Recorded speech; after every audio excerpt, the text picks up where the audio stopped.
I want to say up front that I offer no excuses for what happened at our student forum this morning with grades 6, 7, and 8. You should have received an email about it. I offer no excuses, and also take full responsibility myself for that incident. It's fully under investigation and was under investigation moment after it happened, but Zoom is a new platform for us, and we learned some very hard and serious lessons today, and I want to address some of those as well. So first of all, an apology to each and every one of you, and to any other parents who aren't with us tonight, who may be listening to a recording of this. As a parent myself, I have 4 grown children. I have 6 grandchildren. I would be furious beyond words. And so I definitely feel your pain on that side of things as a parent and as a grandparent, and as the leader of this school.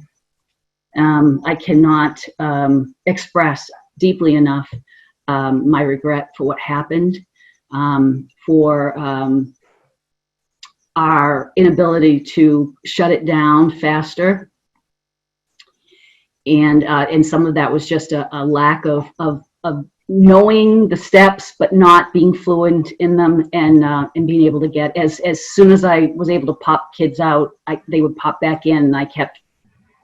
But it was, there's a setting. And so Erica, who's also joining us tonight, Erica Petrowski, who's our IT director, is going to make sure that we have deeper training on all of the security features, and so we can act more quickly.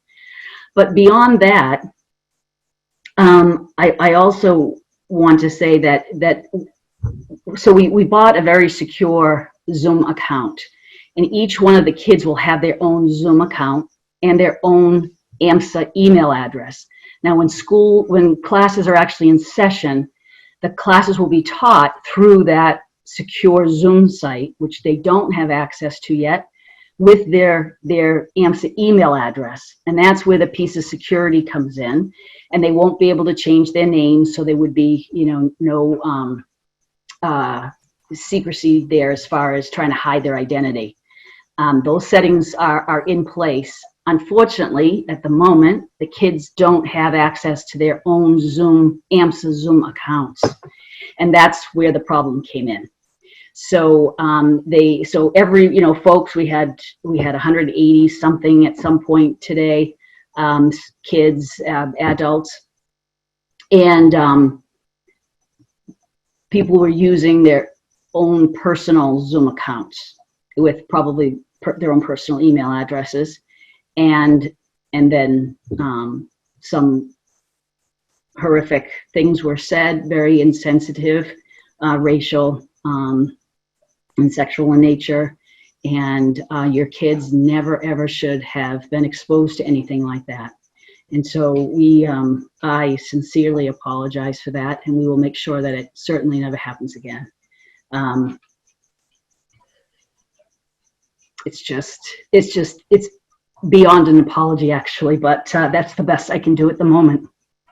One of the things that we really pride ourselves on is the fact that we love our kids, and I say it to them all the time. So the kids that have been part of AMSA for the last 7 years of their lives, and your kids as they come in, they become part of our community. And they become part of our community, there's just hopefully this feeling of unconditional care. And we failed on that today. So once again, I apologize to you. We will work tirelessly to get this tightened up. Thank goodness we have a week and a half to fix this, and hope that we are able to gain your trust back in the days, weeks, months, and years ahead. So, as I mentioned, there is a full investigation underway. Our Dean of Students, 6th to 8th grade Dean of Students, Anthony Montesian, is on the case. He, at one point in his life, was a part-time police officer. He's been a dean of students and been involved in administration for about, I think it's 12, 15 years.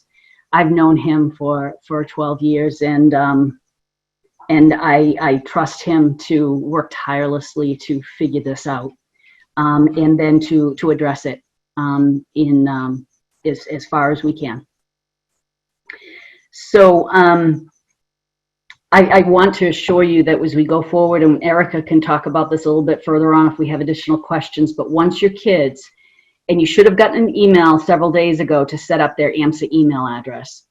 Once they have that, and they will soon be hearing about setting up their own Zoom account, and those two things come together, we won't have the situation that we had. Anytime a student does something that's inappropriate, their name is going to be right there, and it will get reported directly to the dean of students, and the students can be blocked and pushed out of class. Now, I tried to do that. As I said, I didn't realize that there's another setting that when you send somebody out, you can block it so they can't come back. So we will work on that.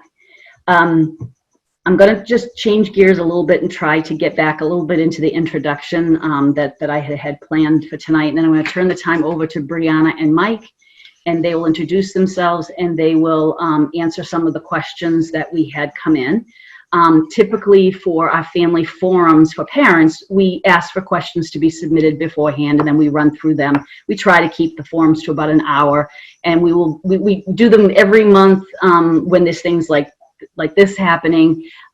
Typically during the year, we'll do them every other month. We really like this format, and we'll probably continue offering these this way too, because our attendance is so much better than when we try to do these in person. So they will address some of those. I received a very thoughtful email from a parent a little bit ago with a list of questions, and I think I've addressed some of those, and the other questions that are on here are things that I've already emailed my team that we will meet to discuss further and problem solve. Look at what happened today and figure out how we can make sure that it never happens again. We ask for your patience. I don't feel like I deserve it at the moment, but we ask you to give us a little bit of time so that we can work this out and make sure that your kids are protected and kept safe at AMSA, because that's why we're here. We educate your kids, but you also entrust us to keep them safe. And so that we take that responsibility very seriously. So that's where we're heading. I just wanted to once again welcome you to the AMSA community in certainly a much more upbeat way than we're feeling tonight. I love this school. I really do. And I think you're going to love it too. This was unfortunate, and it's not a good representation of our kids or our adults or the standards that we hold ourselves to, or the standards that we hold our kids to. This is particularly disappointing because of that. We expect our kids to do better.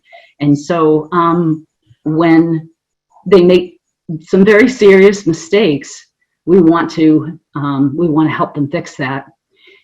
But this is a great school. It really is. This should not have been your first exposure to it. We have a school mission. And we talk about educating kids to an excellent level, and that we educate kids from all backgrounds and all abilities, and we teach them at a level that will just amaze you as you watch your child grow in our community over the next 7 years. Well, for those of you, some of our parents here have new 7th graders. I think we have 19 new 7th graders and a few new 8th graders and a few new 9th graders, so welcome as well. And then the rest of our parents are 6th grade parents. But we really pride ourselves on having a curriculum that builds on itself over the years. We take kids in from right now 34 different towns. We fill in the gaps, whatever we feel like they're missing, so that they can access the AMSA curriculum. We work with them, especially in middle school, to have them ready for that. And then they are just gonna fly in ways that that's hard to imagine, honestly, by the time they graduate from AMSA. We spent over a couple years ago, creating core values, and we worked with parents and staff and kids and our board to look at our community and try to think about what we wanted to espouse. Who is AMSA and who are we, and what kind of people do we want to be ourselves, and what kind of young adults do we want to graduate from AMSA. And we decided that our core values would be integrity, and that is first, because we feel that honesty and transparency is always the best, and it's the foundation of the kinds of relationships that we want to develop in our community, and for our children to understand that in being people of integrity and honesty is what makes us good citizens in our country and in our school. And the second is excellence, because we want students to be excellent in whatever it is that they pursue. So it's pursuing your excellence, not anyone else's, but your own, whether that's math or whether that's drama or art or it's history. But we want to help kids to discover their passion and the things that they are great at and that they will love and want to pursue. And then our third is community. And I think, I talk about community a lot, and I want people to feel like they're part of a community and part of a family, that you belong. Everybody belongs here at AMSA. All of us are of equal value and equal worth. And whether we are any race or religious orientation, religious background or sexual orientation, or we're all just people. We're people, and we want to respect those members of our community because we all have equal value and worth. So our mission is very important to us. Our community, our core values, and then just wanted to talk a little bit about our decision to stay with remote learning this year. For those of you who are very new to our community, we are in 3 office buildings. They're not optimal. They're old. They're from the 1980s. We're in the process right now of having an HVAC full airflow evaluation done on those, taking bids on that work right now. And so we definitely have concerns about our HVAC system, and we want to know that it's in condition to be able to handle the airflow exchanges that need to be done to be in place under the COVID situation that we're in. We also know that Marlborough and Maynard, who are 2 of our core towns, are yellow right now. If you're following the state guidance, Framingham has turned red recently. That might change, and these things may change week to week, but we are following that very closely. And Worcester and these surrounding towns, we pull students from all of them, and our teachers come from all of these towns as well. So we feel at this time, until we know the impact of COVID on other school communities that decide to open up hybrid, if that looks like it's a safe thing and it works out, then we will, and our airflow situation is okay, then we will return to the hybrid model. We know we have the space to do that. We don't have the space to open the school 100% with the 3 feet of social distancing between desks. So we are monitoring that. So we felt that the safest thing to do for all parties concerned was to adopt a remote learning model for the first term, and that's November 16th.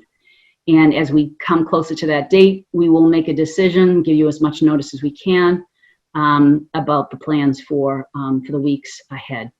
Our goal is to be in the classroom, is to be in the school building. We have some amazing teachers at our school. They are passionate, educated, content-driven adults. They are excellent teachers. And the power of AMSA and our curriculum is putting your kids in front of our teachers. That's where the magic happens.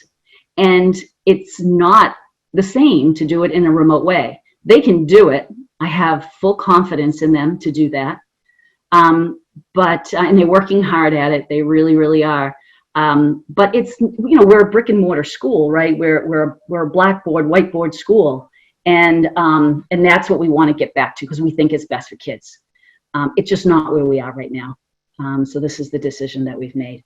So with that, I'm going to turn the time over to Mike Naraki, our principal, and Brianna Murphy, our vice principal, and they can give you some updates on some of the questions that you asked beforehand. Yep. Thank you, Ellen. Just before I get started, Ellen, you put it very beautifully.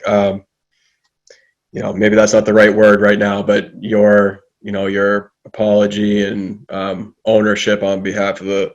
I know you put yourself in the position to take full ownership, but I was right there with you, and so was Brianna. And we're going to learn from this event that happened earlier today, and promise that we'll be doing everything we can to make sure that something like that does not happen in the future. All the parents in here who either observed it, within earshot. I know some parents were, within earshot of the meeting today, or their children, your child may have reported it to you, or you may have just been listening and in the same room. You have every right to be frustrated and upset and disappointed. But I can promise you that's not an accurate reflection of what this school is about, and what our students are all about here as well. Not sure exactly what happened. Like Ellen said, we'll be fully investigating it to the fullest extent possible. And based on what we find out, we'll have to make some determinations. And if we can identify who did this, and they are a member of the AMSA community, then we certainly will consider many different aspects of corrective action and education for those particular individuals that may have been involved. So I just wanted to say it's not just Ellen out on her own island here. I was in there as well, and so was Brianna. And Zoom is very new to us. It's not an excuse, but we have to tighten up the way we operate the meetings, and really consider. We could have done a better job planning this whole thing out. So again, I just wanted to say that before I get started. So again, my name is Mike Naraki. I'm the principal at AMSA. I'm going into my 11th year with AMSA. I started out as a special education teacher way back in, I think it was March of 2010. That lasted for around 1 year, a little over one school year, and I soon became the Dean of Students in late 2011, and served in that role as Dean of Students for the school for close to six and a half years. And in 2017, I was named the vice principal, and then in March of 2019, I was named the principal of the school. So I love the school. As Ellen said, I've been here for a very, very long time. I'm from Marlboro, born and raised, went through the Marlboro public school system. I know the area very, very well. I also lived in Clinton. I did live in Clinton for a little while. I know Hudson quite well just from our football rivalry back in the day, but I also have many friends that moved across town lines, and they now reside in Hudson. I know Hudson quite well. Know many, residents of Hudson.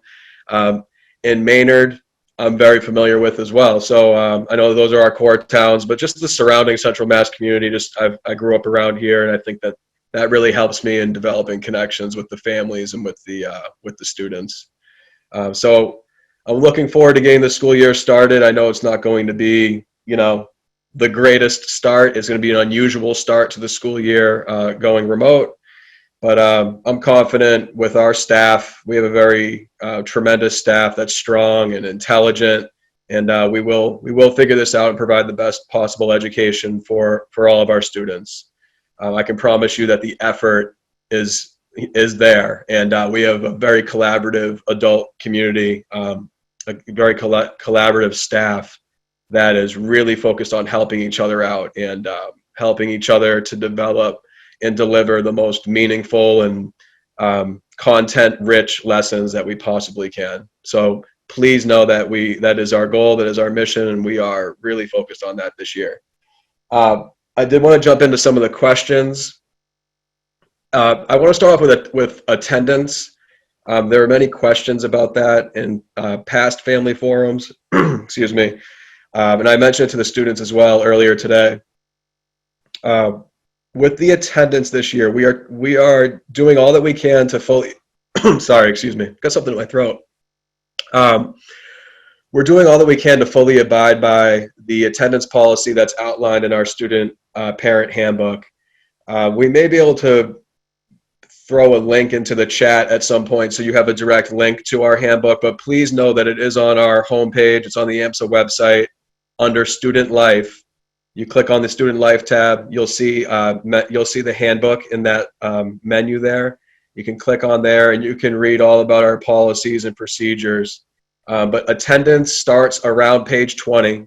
We are looking to abide, as I said, by those rules and expectations. So if a student is out sick and cannot make it to their remote classes for the day, you would call in the main phone number, the AMSA main phone number, absent line, as you normally would. We will have staff at the front desk of the buildings during the remote phase to retrieve these calls, listen to the voicemails, and accurately input our attendance. If you have if your child or your student has a doctor's appointment, dentist appointment, something like that, where they're going to miss part of the day, usually in the past we would have, parents would just show up to school under normal circumstances and sign their student out, and we wouldn't necessarily know about that in advance. Sometimes parents called in advance, sometimes they didn't. But we managed to work it out under normal in-person circumstances. But this year, I know our Dean of Students, Anthony Montesian and Dan Amaral, who works with the upper school students, they're putting together, they're trying to put together a one-pager or a set of slides for all of you so you know how to go about this attendance process. But if you do have an appointment where your child's going to miss part of the day, we're hoping that parents, it might take a little while to get used to this, but parents can call in advance in the morning and let us know, so we know ahead of time. That will make things flow much easier, hopefully, with the attendance system.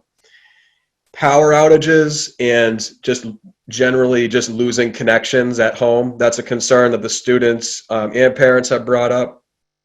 If there is a power outage, first, I think the first thing is, students shouldn't panic.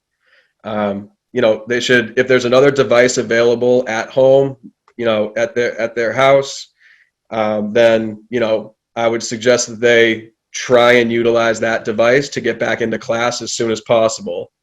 If Wi-Fi is down or everything's just sort of wiped out and it's, just a tough little chaotic moment and you can't get back into class or you miss a significant amount of class, we just suggest that the student, when you regain power or regain your connection, student and or parents, email the teacher right away when you can, let them know what happened.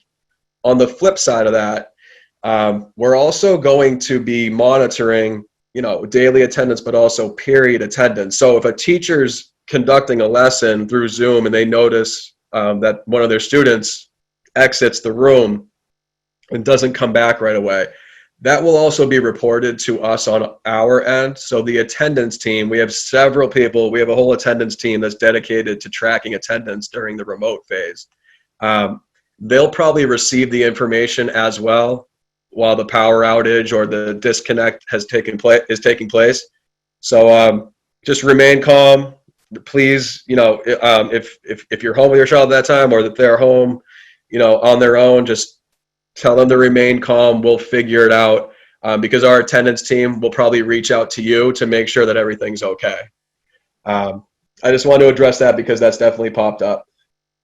Switching gears a little bit, a question popped up about sports in the athletic program. I believe there was one question in that set that Mr. Finkel sent over. And as far as sports goes, more information will come very soon on that. We actually have a special Board of Trustees meeting that's scheduled for tomorrow to review the potential for the upcoming fall season. I will say that the contact sports are quite difficult to pull off, given the situation we're in with COVID and the risk factors there. But more information will come tomorrow. If you want to attend that meeting, it's an open meeting. You sure can attend, or you can just wait for more information to come out from Mr. Jones. I believe he may have already sent out a pre-notice. I'm not sure if that went out yet. But Mr. Jones, our athletic director, you'll see something in writing from him. And like I said, the board meeting, if you tune into that, you'll hear more information during that time. One last thing, again, switching gears, we're just trying to address the questions as they came in, and then I'll let Ms. Murphy go. Our sixth grade, there were some questions about the incoming new students. I think this particular question came from a new parent of a sixth grade student, and the concern with students developing relationships with their peers and getting to know other students. I will say, I know Amanda Morin, Miss Morin, one of our English teachers and also our sixth grade class advisor. I know she's on this call right now. I do know that she is going to be reaching out to her sixth grade team of teachers during their first grade level meeting. That's a staff grade level meeting to discuss, strategies and ways for them to collaborate and open up opportunities for students to meet each other. I imagine that we could utilize our directed study program throughout the year. Which Ms. Murphy can go into the directed study program a little bit more in a bit, but we could utilize certain aspects throughout our school schedule, I think, to help grant students the opportunity to meet their peers. Also, at the sixth grade orientation, I do know that Ms. Morin has it scheduled in there that there will be a get to know you type of session there. Facilitated by the directed study teachers. So that's about, I believe we have 5 or 6 directed study teachers in the 6th grade. They'll be facilitating that on the first day of school on September 14th, orientation day. And also throughout the year, I am going to assume that our school counselors will continue to run virtual lunches. For 6th, 7th, and 8th grade, virtual lunches were offered throughout last spring, between March and June of last school year. And they facilitated those conversations, and those went very well throughout the spring during our initial closure phase. So those are just an example of some of the opportunities for your new students to connect with others. Of course, it'll be a challenge. We're remote. Things are obviously much different. We're looking at each other in little computer screen boxes, but we will put in some opportunities there for that to happen this year, or during our remote phase. So please keep that in mind. And with that, I believe I covered everything, Miss Murphy. You can tell me if I didn't, but I want you to jump in and introduce yourself and answer your side of the question. So. Yeah. All right. Thanks, Mike. So my name is Brianna Murphy. I'm the vice principal. I'm heading into my 9th year at AMSA. I was first hired in 2012 to teach 7th and 10th grade history. Since then, I taught 6th grade for several years. I've taught a variety of courses at the high school level. And then in March of 2019, I became the vice principal. I do still teach one class, so you might see me or hear me talk about that. I still identify as a teacher first and foremost. That's such a core part of who I am.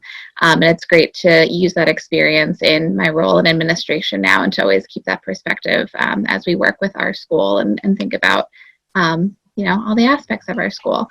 I do, similar to what Mike did, I do just want to take a moment before I get to my questions to address what happened this afternoon as well. Mike and Ellen and I are a very solid team. We stand together in everything that we do.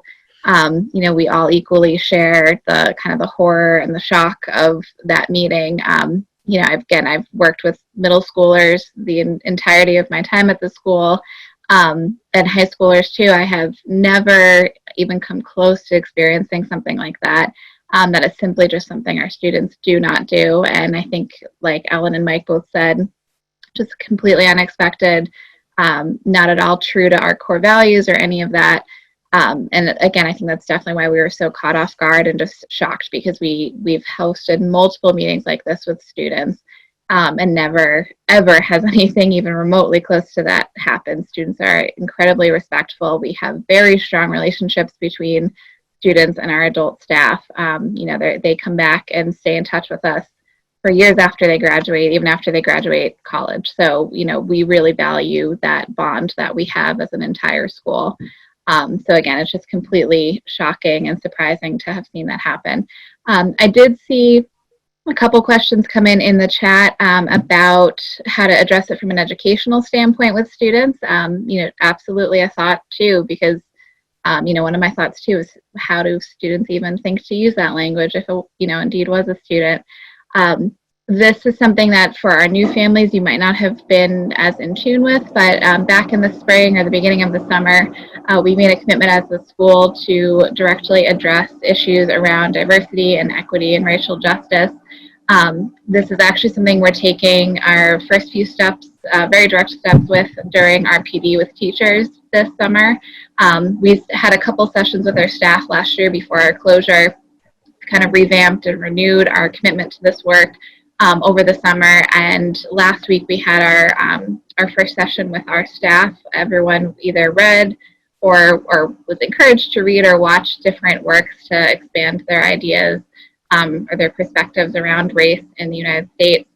We had a discussion group for an hour and a half on those works that they selected. And then tomorrow we're spending, I think it is 4 or 5 hours with a consultant who we've hired to work with our school throughout the year.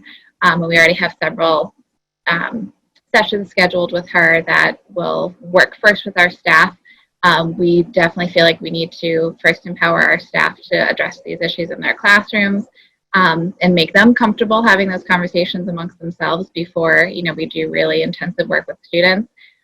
With that said, our English and history departments have already begun the steps to evaluate their curriculum to see how they can already start to take better steps through teaching students some of these issues in a more educational or academic context, and using that knowledge to connect to what's happening in our current day society. And obviously this summer has been very tumultuous in our country, so we recognize that we do want to address these issues with students directly when we have our welcome back class meetings coming up in the next few weeks when students return. And from there we'll move forward. And it's a long process. I wish it's something that we could get done in one meeting and be like, that's it, but obviously it's not. So it's going to take time to really make sure that we're making a concerted effort to address this more directly. And we need that support from our parents and our families too. So we included this in the letter, but I do encourage you to talk with your children about it, even if they weren't in the meeting. Just talk about what language is appropriate and why it's not okay to say certain things as well, because it's it does have to be a group effort between home and school, and and obviously our students have a role in making good decisions for themselves too. So with that, I'll get to my couple questions for this forum tonight. I'm going to talk about the schedule. I'm actually going to share my screen shortly too to show you a couple things directly. So when we created our back to school plan, we wanted to have a schedule that would be easy to switch between remote and hybrid if we're fortunate enough to go back in person this year. So we opted for a block schedule that basically minimizes transitions during the day. So we limit the number of times that students are mixing in the hallways and therefore spreading more germs and a greater risk for contracting anything. So that's why we opted for 4 academic classes a day versus the normal 8 that we usually have, just to cut that down. But in a remote setting, I think this also has a benefit because it cuts in half the number of balls that students have to juggle in one given school day. We know a lot of our students are going to be on their own for a good part of the day in navigating between their different online classes. So I think having a block schedule, again, fewer things to check off for the day, will hopefully help them manage that more on their own, especially because this is such a new reality for all of us. In the spring, we had a very flexible schedule. A lot of classes were entirely remote. or not remote, that's not the right word. They did not meet in person, so they did a lot of independent work on their own. So having a strict normal school day schedule is a big shift for us, and it might be for you too, coming from your old school districts. So I think this, again, having a very strict schedule will help us make this feel like it's a little bit more normal, because we're following our normal 7:55 to 2:45 school day time. So I'm going to project the schedule just so you can see it. This has been in our back to school plan, so you may have seen it before. Hopefully you have seen it before. I'm just going to switch my tab. Can everyone see the schedule? People are, oh, maybe not. Maybe it's the website. Let me try that again. I think I didn't hit share screen instead. Okay, share screen. That's what I want. I'll go with this one. Okay. So here's the schedule. It says Blue Week. The people see that, hopefully. Seeing some nodding. Awesome. So we have Blue and Orange Week. We'll get to that in a moment. So each day will start at 7:55 with the exception of Monday. On Monday, we are calling this a flex day. The only time that students have to check in is from 9:05 to 9:35 in their Monday morning cohort group. These groups are going to be between 10 and 13 students. It kind of depends on the grade level. They will be with students from their grade, and they'll be paired with a teacher who teaches within that grade level too. It might not necessarily be a teacher that they have. All the better, because they get to bond with another adult at the school, have another friendly face. But the goal of this check-in is for the staff to have eyes on all of the students, and just, get that sense of how they're coping, how they're adjusting to remote learning, continuing to be at home on their own after the spring, and learning and not in the traditional classroom setting. So the goal of this check-in is to come together as a group, as well, to also just talk about non-academic things. We're encouraging our teachers to, talk about scheduling, how they're managing their time on their own, how they're staying organized at home, what their workspace looks like, all of those conversations that facilitate the content learning.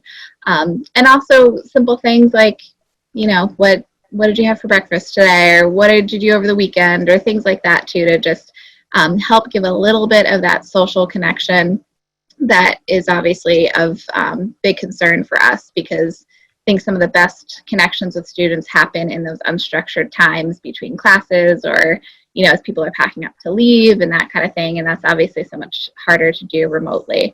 And it gives students a small group of their peers that they can connect with as well. The rest of Monday is going to be dedicated to schoolwork, so students will have the opportunity to visit their teachers in office hours, and we'll have a schedule that we'll share with everyone of what departments will hold their office hours and when. And then the rest of that time, if they don't need office hours, should be dedicated to schoolwork. Teachers will be assigning work with the idea in mind that Monday is a day for them to do work. So whatever is titled homework might seem a little more than what students are accustomed to, because they do have that time on Monday to work on the work, on the schoolwork that they've been given. So just keep that in mind as you see homework being assigned from teachers. And then Tuesday through Friday follow the same kind of format. The class is always going to start at 7:55. There will always be a break from 9:35 to 9:50 and from 1:20 to 1:35. And lunch will be 40 minutes long, and everyone in the school is at lunch at the same time. They really stress the breaks and the longer lunch as times for students to get off the screen, go outside, pet their dog, do something completely not related to schoolwork, just to take a break from the computer screen, because we're concerned about that time too. I know my eyes are totally shot at the end of the day, so I definitely feel for everyone who has to be on the computer for that long.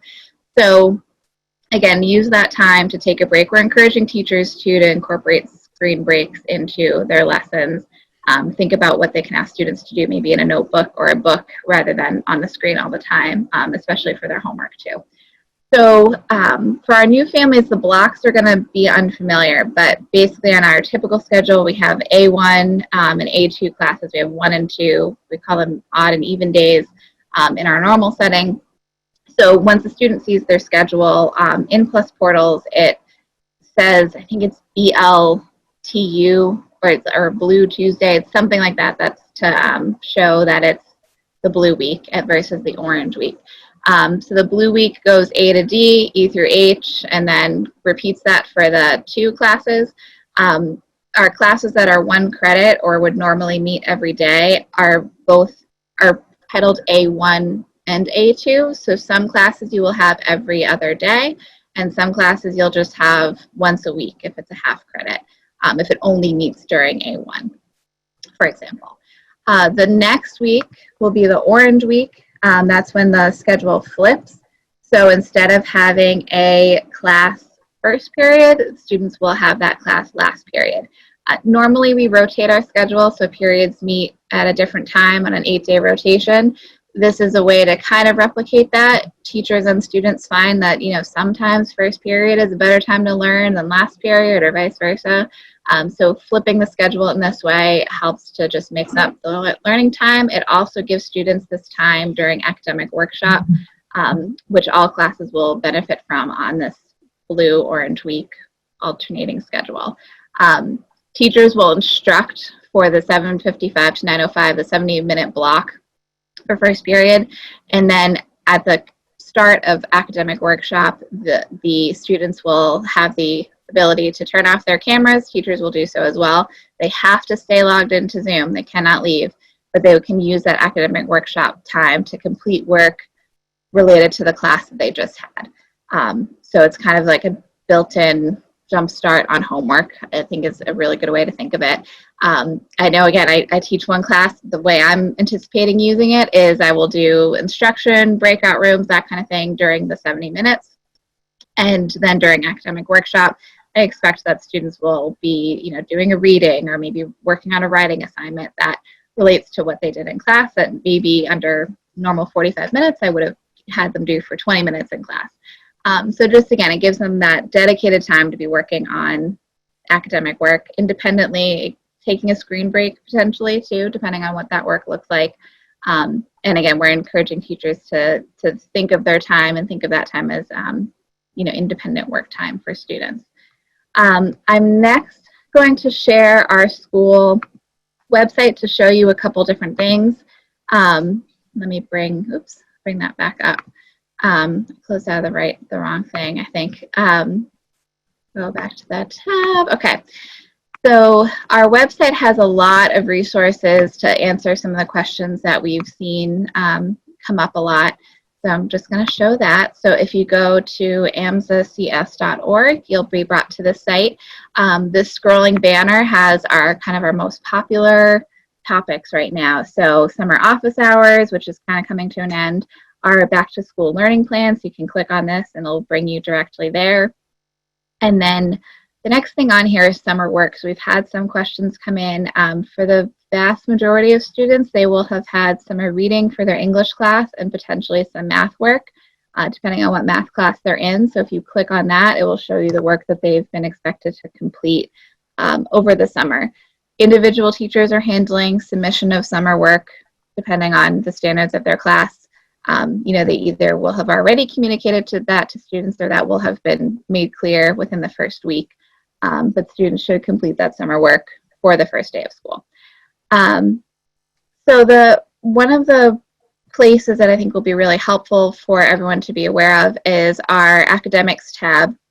So once the school year begins, we are going to be launching a nice resource to help everyone find what they need to find very easily for teachers. So you can go scroll by department. I'm going to show you Miss Bindaro, who's one of our computer science teachers, her page. I think I just thought I was under science, but computer science is separate on here. Sorry. So I'm going to show you her page. So again, academics, the department, and then click on staff off to the right. And I'm going to show you a page that she's completed and she trained all of the students on today.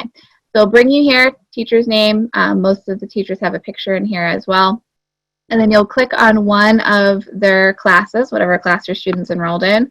And then it will bring you to this lovely presentation slide that has all the resources that students and families need to find the work that they need to do. So if you click on any one of these links, course expectations, course syllabus, it's going to bring you to that document that you need for reference. The Google Classroom icon in the top left is there. So if you click on that, it'll bring you to the Google Classroom for this course. And if you click on grades, it will bring you to the Plus Portals page so you can log in and check the grades of your student. Some of the other links on here are on the bookshelf will be the textbook for students to reference to if they have an online copy. And then this little envelope is just a click to, you just click it to go to their email. This is a new tool for us this year. Teachers were trained on this today, and everyone's very excited to design their little mini virtual classroom on here.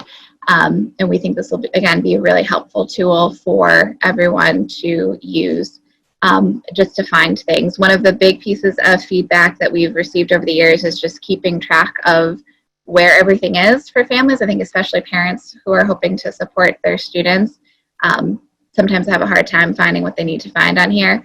We are only using Google Classroom this year for class material. So that's hopefully a helpful thing to clear up as well. And Plus Portals is where we post our grades. So the last thing on my list for questions was school supplies. So the supply lists were updated last week and sent out to families again. We only do supply lists for grades 6 through 8. Actually, in the past, we haven't had one for 8th grade in the past few years, but there is one now. There are just so many classes in the high school that we don't put a supply list together because there's so many variations depending on the exact schedule that a student has. My understanding is that teachers have created a supply list with the idea that students will eventually need these supplies if we go back. It might seem weird to have, a whole host of pencils or notebooks and so much is going to be done virtually, but I know I'm definitely going to encourage my students to still be writing by hand. I think a lot of other teachers will too, and it might help, students as they're listening to a lecture to take notes by hand as well, so they can kind of watch and write at the same time and they're not navigating between different tabs. But again, every teacher has, different pieces of advice that they'll be giving students. We are getting close to the end of our time, so I do want to give Miss Morin, who's the 6th grade advisor or grade level coordinator, some time if she would just like to say hello. And then I think we'll be pretty close to wrapping up. Hi everyone, my name is Amanda Morin. I am going into my 6th year here at AMSA. Like Mike, I began in the special education department and moved to the English department. Unlike Mike, I am not from around here, and I'm sure you're shocked to hear me say that, especially the way I speak. I teach 6th grade English, 6th grade grammar. I also have a directed study class, and I am the 6th grade coordinator. One of the concerns that I have heard from a lot of parents is how we are going to kind of give your children a really good sense of culture, of the AMSA culture. And I do want to reassure you that through orientation, we have 2 sessions with the DS teachers that your children will be doing getting to know you activities. Also, during DS, in addition to a structure that we're putting around that, we also have an advisory curriculum where your children are going to be able to work in groups with their peers in breakout room on Zoom groups, but nonetheless in groups with their peers. And we will give them as much opportunity to interact in small groups in the classroom as well. So please be assured that they will have that opportunity to virtually get to know each other. And then when we do come together, it will kind of like being like seeing an old friend. If anyone has any questions regarding the summer reading, regarding the dialectical journal, or anything that we are doing, please send me an email. I also want to let you know that in the grammar class prior to just jumping into all of the excitement that grammar has to offer, we do about 2 weeks worth of study skills. So we'll work with your child on how to be very comfortable using an online planner that I'm working on putting together, how to use plus portals, how to organize a really good study area at home, how to effectively email a teacher or any adult, and kind of how to self-advocate, how to be able to speak to a teacher and really express what it is that they need. And that's going to be especially important this year when we're not face-to-face. So again, if you have any questions about any of what it is that we're planning on doing as far as team building or as far as curriculum, just please reach out and I'll be happy to respond. Thanks, guys. Have a great night. Thanks, Thank Ms. you, Moore. Amanda. Thank you. Just the only question that I saw in the box that I don't think we answered was about summer work and what's happening with summer work. The math teachers will reach out to the students. That summer work will be due somewhere in the first couple days of school, so the kids will hear directly from their teachers on their math packets from the summer. And I heard, Amanda, I think you told me earlier that it will be 2 weeks that the English work will be due, the summer work for, yes, okay. Mike Finkel, could you unmute Amanda, please, for another moment? Ms. Lindsay, you're correct. And we will put into Google Classrooms as well as Plus Portals a due date as to when that is actually due. Thank you. Great, super. All right, and I think that's what we have. So I know we have some parents for older students here. If you have any additional questions, please feel free to reach out to any one of us, and we'll be happy to help if there's other questions. Plus Portal is our student information system. That name is thrown around a lot. Basically, right now, what it does is it's the teachers store the grades there. The schedules are there. You can check missing assignments and things like that there. Most of the work that the teachers are doing this year, though, it will be through Google Classroom, and they'll be then teaching through Zoom, and they're also using Nearpod this year, which we've had a lot of training on this week about ways to really increase student engagement by adding in little polls and message boards and things like that so that students can put short answers in there. And I think that's going to be a very helpful tool. So so basically, Plus Portal it's where we hold the student information, and you'll want to check that periodically to make sure that students aren't missing assignments, and you can follow along with that.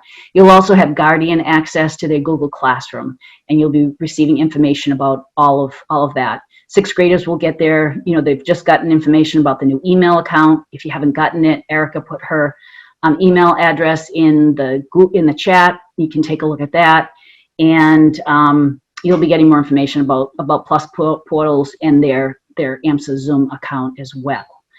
You can always reach out to us. We really want to be partners in education. This is what this is all about. It's about us working with you, working with your students, and the teachers all working together.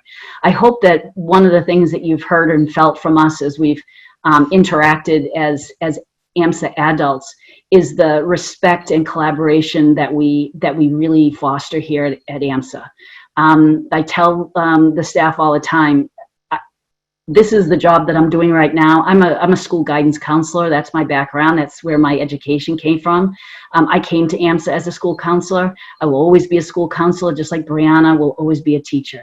And so, I can at any point be a school counselor again and be at AMSA, and that's okay. And then someone else leads the school. And so for us, it's about service leadership. It's about all of us doing the job that we can do right now. And we work together like that. And so we want to work together with you too. So reach out to us. We're always accessible. We work together all very, very well. There's a lot of respect in our community for the adults. And so we want to bring you in and make you part of that too. And we need you on our team, and so that we can educate your kids together. So that is it for us for this evening. Please feel free to reach out to us or to teachers. Your children's schedule will be on Plus Portal. So when you are able to log into Plus Portal, they will be able to see their teachers' names and the schedule, and you'll be able to match that up. Well, you'll be able to see it on the blue and the orange week. Those are our school colors, obviously, that way. You'll be able to see who your teachers have. And then for the orientations, we'll have the 6th grade orientation. They'll get to meet and see some of their teachers online. And we're going to do another orientation as well for the older students who are new to the community. That will be on the afternoon of the 14th, and you'll get more information about that as well. So thank you so much for joining us and for your great questions. We will take a look at this chat, and if there's anything that we missed, we will get a Q&A out.